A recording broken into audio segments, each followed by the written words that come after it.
Assalamualaikum warahmatullahi wabarakatuh. Baiklah, di sini kelompok kami akan mencoba mempresentasikan materi implementasi OSI layer, di mana tujuan dari presentasi ini yaitu memenuhi tugas jaringan komputer serta memahami materi dari implementasi OSI layer tersebut. Di mana anggota kelompok kami beranggotakan yang pertama, saya sendiri Asfarizul Huska, yang kedua M. Khalid Ashidik, yang ketiga Fatina, yang keempat Miftah Farid Al-Faruqi, yang kelima Hanifah Az-Zahra, yang keenam Syafira Aulia Ramadhani, dan ketujuh yaitu Zaki Zahran. Untuk presentasi kali ini dibagi menjadi tiga bagian. Yang pertama itu pengertian OSI layer, yang kedua jenis-jenis OSI layer, dan ketiga bentuk implementasi OSI layer. Oke, selanjutnya itu pengertian OSI layer, di mana Open System Interconnection atau OSI adalah model referensi yang diciptakan dari sebuah kerangka yang bersifat konseptual. Namun saat ini telah berkembang dan menjadi sebuah standarisasi khusus berkaitan dengan koneksi komputer. Di mana tujuan dari pembuatan OSI layer adalah menjadi model rujukan bagi setiap developer sehingga produk atau perangkat lunak yang dibuat memiliki sifat interpolate, yang berarti user dapat melakukan kerjasama dengan produk atau sistem tanpa perlu melakukan penanganan secara khusus atau spesial. Pada OSI layer ini terdapat 7 model. Pada lapisan yang ketujuh itu application layer, yang keenam itu presentation layer, yang kelima session layer, yang keempat transport layer, yang ketiga network layer, yang kedua data link layer, dan yang pertama yaitu physical layer. Baiklah, untuk model yang pertama dari OSI layer yaitu application layer. Application layer adalah lapisan yang menjadi pusat atau center terjadinya suatu interaksi antara pengguna end user dengan aplikasi yang bekerja menggunakan fungsionalitas sebuah jaringan. Selain itu juga mempunyai fungsi untuk melakukan konfigurasi mengenai bagaimana cara aplikasi dapat bekerja menggunakan resource jaringan. Dan kemudian dapat memberikan pesan saat terjadi sebuah kesalahan pada proses pengaturan jaringan. Contoh beberapa service dan protokol yang berada pada application layer adalah HTTP, SMTP, FTP, dan lain-lain. Yang kedua yaitu presentation layer. Presentation layer ini berfungsi sebagai penerjemah, yaitu menerjemahkan aplikasi menjadi bentuk data yang akan ditransmisikan ke layer-layer berikutnya. Dan juga sebaliknya, mentranslasikan atau menerjemahkan data-data dalam bentuk aplikasi. Data itu disajikan dalam bentuk tertentu, seperti misalnya format JPEG untuk gambar, doc, dan lain-lain. Fungsi lain dari presentation layer adalah melakukan enkripsi data atau pesan, melakukan proses kompresi dan dekompresi, melakukan pemformatan pada bentuk-bentuk grafis, mentranslasi konten yang ada, menyajikan data, dan menentukan tipe-tipe data yang ada. Selanjutnya, session layer. Session layer adalah lapisan kelima dari bawah dalam model referensi jaringan OSI, yang mengizinkan sesi koneksi antara node dalam sebuah jaringan dibuat atau dihancurkan. Lapisan sesi tidak tahu-menahu mengenai efisiensi dan keandalan dalam transfer data antara node-node tersebut. Karena fungsi-fungsi tersebut disediakan oleh 4 lapisan di bawahnya dari dalam model OSI. Session layer ini memiliki fungsi utama untuk mendefinisikan bagaimana sebuah koneksi bisa dibangun, serta dapat mendefinisikan manajemen dari sebuah koneksi, seperti menghancurkan dan juga memelihara koneksi. Tanggung jawab session layer adalah mengendalikan sesi koneksi dialog dan juga mengelola bahkan dapat pula memutuskan koneksi dari komputer. Agar bisa membentuk sesi komunikasi, maka digunakanlah sirkuit virtual yang mana dibuat oleh lapisan OSI bernama transport layer.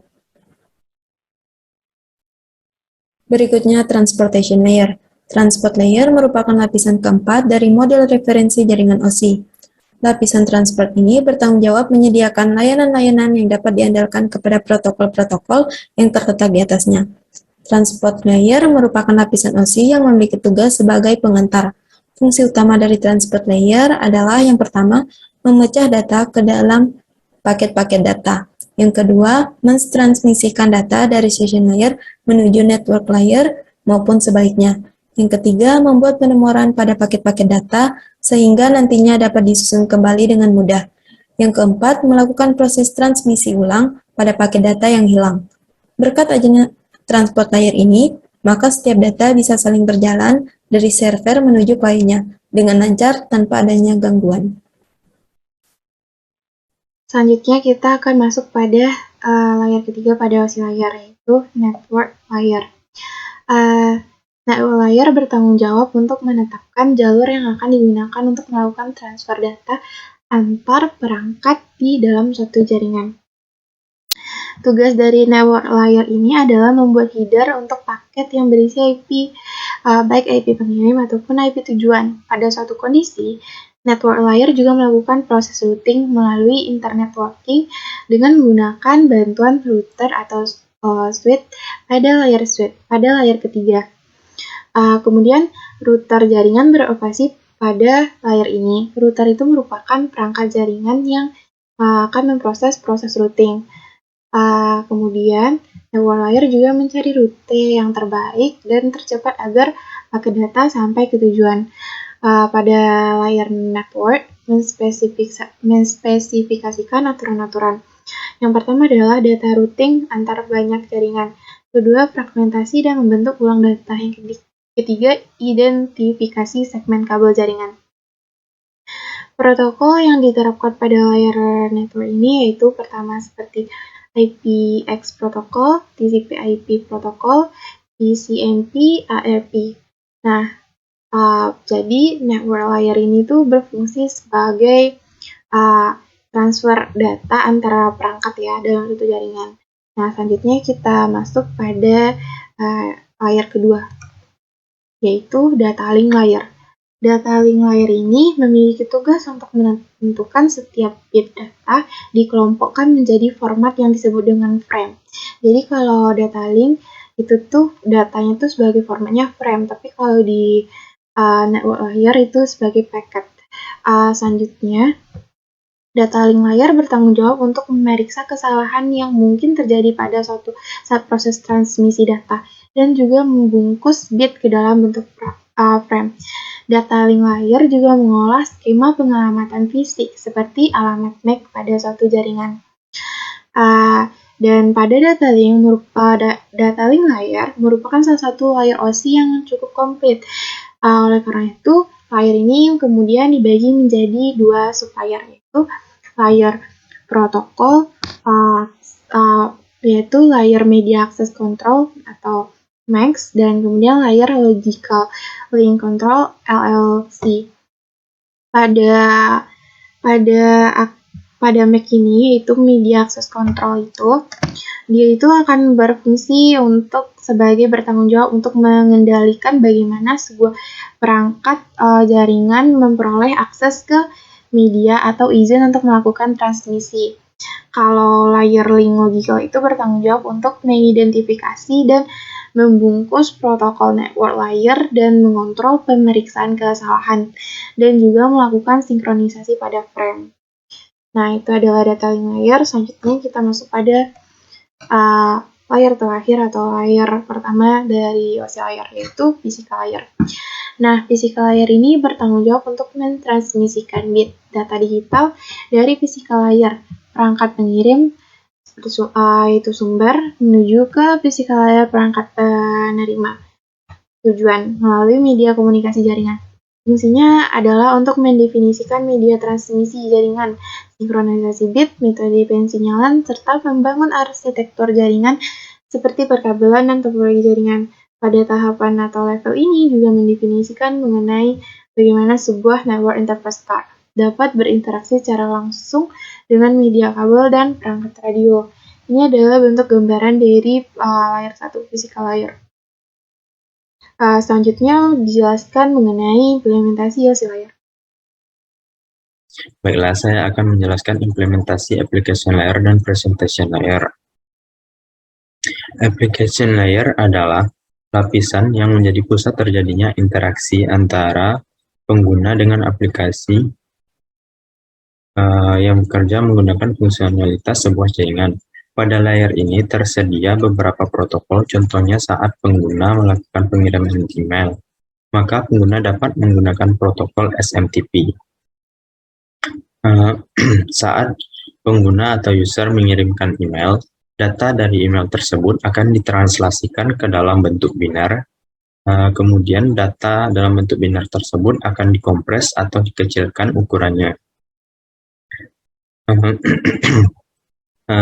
Pengecilan ukuran ini bertujuan untuk memudahkan dalam proses pengiriman nantinya. Sebelum melakukan pengiriman, data tersebut dan terlebih dahulu dikunci agar data tidak dapat diakses oleh orang lain selain penerima. Implementasi session dan transport. Di bagian authentication, dilakukan pengecekan apakah klien berhak mengakses data atau tidak. Lalu di bagian authorization, dilakukan pengecekan data yang dapat diakses oleh klien. Setelah itu, demaintaining, memberi akses data, lalu ke terminating, dilakukan pengakhiran layar session. Lalu pesan pun dikirim.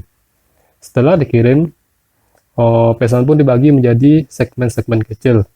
Yang di bagian selanjutnya, data akan dibagi menjadi segmen kecil yang kemudian dipecah menjadi paket-paket. Selanjutnya, mengenai implementasi network, data link, dan physical layer, di mana pada transport layer data dibagi menjadi segmen kecil. Pada segmen kecil ini dipecah lagi menjadi paket-paket dan paket itu dipecah menjadi sebuah frame pada data link layer. Data link layer akan mengirim frame ke physical layer, yang mana physical layer akan berfungsi untuk mengubah data menjadi bitstream 1 dan 0 dan dikirim melalui jaringan. Di sisi lain, komputer juga akan menangkap bitstream pada physical layer dan menunggu hingga setiap aliran bit ini berubah menjadi bingkai untuk masuk ke lapisan pada data link. Jika ada kesalahan pada data yang terjadi di physical layer, maka akan terjebak di data link layer, yang sekarang ini bertanggung jawab untuk mengambil semua frame dan menyatukan kembali ke dalam paket. Dari data link layer akan menuju ke network layer untuk menghasilkan segmen dari paket yang diberikan. Kemudian akan mengalir ke transport layer, yang mana di transport layer ini data asli akan dibentuk dari segmen melalui fungsi assembly. Selanjutnya berpindah ke session layer, di mana pada tahap ini sesi akan berakhir setelah data diterima sepenuhnya dan pindah ke lapisan berikutnya yang disebut dengan presentation layer, di mana pada presentation layer akan mendeskripsikan data yang digunakan untuk aplikasi. Pada akhirnya muncul application layer, dari mana aplikasi ini akan dapat berfungsi dan menampilkan email yang akan dikirim ke layar komputer dengan menggunakan layanan application layer itu sendiri. Sekian, terima kasih.